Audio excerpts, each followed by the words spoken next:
Hare Krishna. Vishnu Sahasranama with meaning के series में आपका फिर से स्वागत है। मेरे कुछ हितैषियों और माताजी ने कहा कि ये सीरीज़ हिंदी में बनाया जाए जिससे ये अधिकाधिक लोगों तक पहुँचे। तो आज से हम हर नाम का अर्थ हिंदी में जानेंगे और आज का श्लोक है 8वां। ईशान प्राणद प्राणो ज्येष्ठ श्रेष्ठ प्रजापति हिरण्यगर्भो भूगर्भो माधवो मधुसूदनः। ईशान सर्वशक्तिमान शासक। ईशान का अर्थ है वह जो पूरी सृष्टि का शासक है और स्वामी है। भगवान विष्णु ही समय, स्थान और ब्रह्मांड के सभी नियमों के परम नियंत्रक है। उनकी आज्ञा के बिना एक पत्ता भी नहीं हिलता। प्राणदः जीवन देने वाला।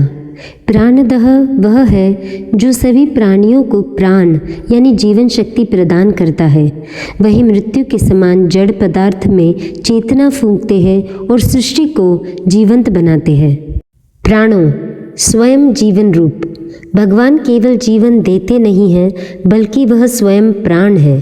हर जीवित प्राणी के अंदर जो अदृश्य शक्ति धड़क रही है, जो ऊर्जा, श्वसन और गति का कारण है, वह स्वयं भगवान विष्णु का ही रूप है। ज्येष्ठः सबसे प्राचीन, वह जो पहले था। विष्णु ज्येष्ठ है क्योंकि वह सबसे पहले अस्तित्व में थे। सृष्टि के निर्माण से पहले, जब कुछ भी नहीं था, समय भी नहीं, तब केवल वही थे। वह सभी देवताओं, मनुष्यों और तत्वों में सबसे प्राचीन है। श्रेष्ठः सबसे उत्तम, सर्वोपरि। वह न केवल सबसे प्राचीन यानी ज्येष्ठ है बल्कि गुणों में भी श्रेष्ठ है। सौंदर्य, ज्ञान, शक्ति और करुणा, हर उत्तम गुण उनमें अपनी पूर्णता में विद्यमान है, इसीलिए वह वंदनीय है। प्रजापति ही समस्त प्रजा के स्वामी।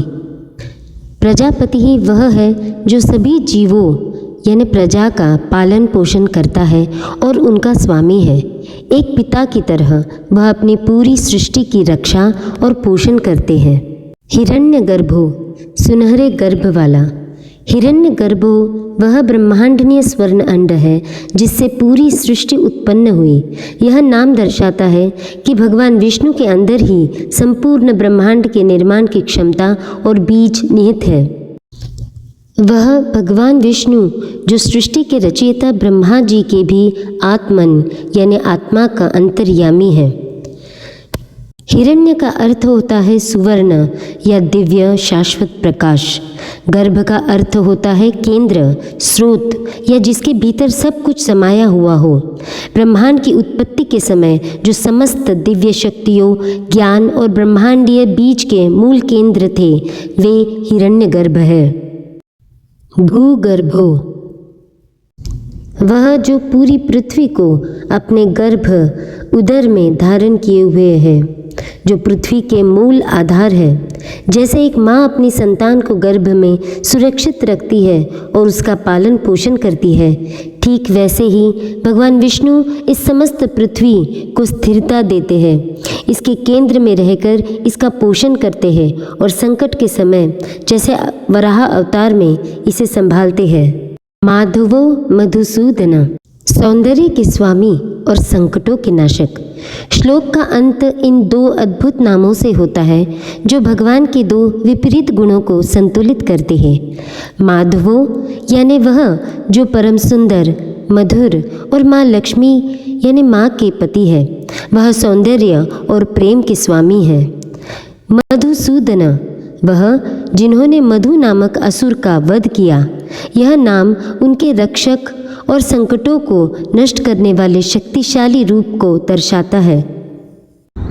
श्री विष्णु सहस्त्रनाम का यह 8वां श्लोक केवल भगवान के नामों की सूची नहीं है बल्कि यह हमारे व्यावहारिक जीवन, मानसिक शांति और सफलता के लिए एक बेहतरीन लाइफ गाइड भी है। इस श्लोक के दिव्य नामों से हम अपने जीवन के लिए 5 महत्वपूर्ण सीख यानी लाइफ लेसन्स ले सकते हैं।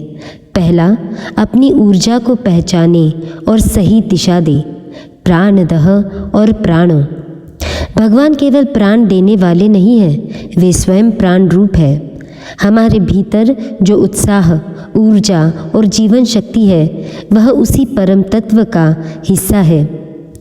हमें अपने इस ऊर्जा को आलस्य, नकारात्मकता या व्यर्थ की चिंताओं में बर्बाद नहीं करना चाहिए। अपने भीतर के इस लाइफ फोर्स को पहचानें और इसे अपने लक्ष्यों, रचनात्मक कार्यों और दूसरों की मदद करने में लगाएं। दूसरी सीख आती है, ज्येष्ठ और श्रेष्ठ नामों से अहंकार से दूर रहे और ग्रैंड पिक्चर को देखें। इस संसार में हमसे भी पहले बहुत कुछ था और हमसे भी श्रेष्ठ शक्तियाँ मौजूद हैं। यह नाम हमें विनम्रता यानी ह्यूमिलिटी सिखाते हैं। जब हम जीवन में कुछ हासिल कर लेते हैं तो अक्सर अहंकार आ जाता है। यह श्लोक याद दिलाता है कि हम इस अनंत ब्रह्मांड का एक बहुत छोटा सा हिस्सा है। अपनी सफलताओं पर घमंड करने के बजाय हमेशा सीखते रहे और विनम्र बने रहे। तीसरी सीख आती है प्रजापति नाम से। अपनी जिम्मेदारियों को निभाए और नेतृत्व करना सीखे। प्रजापति का अर्थ है अपनी प्रजा या परिवार का ध्यान रखने वाला, उनका पालन पोषण करने वाला। चाहे आप अपने परिवार के मुखिया हो, किसी टीम के लीडर हो या एक दोस्त हो, अपनी जिम्मेदारियों से पीछे न हटे। एक अच्छे लीडर की तरह अपने साथ जुड़े लोगों का मार्गदर्शन करें, उनकी परवाह करें और उनके विकास में योगदान दें। चौथी सीख आती है हिरण्यगर्भो और भूगर्भो नामों से। अपनी आंतरिक क्षमताओं और रचनात्मकता को जगाएं। हिरण्यगर्भ का अर्थ है जिसके भीतर अनंत ज्ञान और ब्रह्मांड का बीज छिपा है, और भूगर्भ का अर्थ है जो सबको अपने भीतर थामे रखता है। हमारे भीतर भी अनंत क्षमताएं, विचार और रचनात्मकता यानी क्रिएटिविटी का खजाना छिपा हुआ है। अपनी क्षमताओं पर कभी संदेह न करें।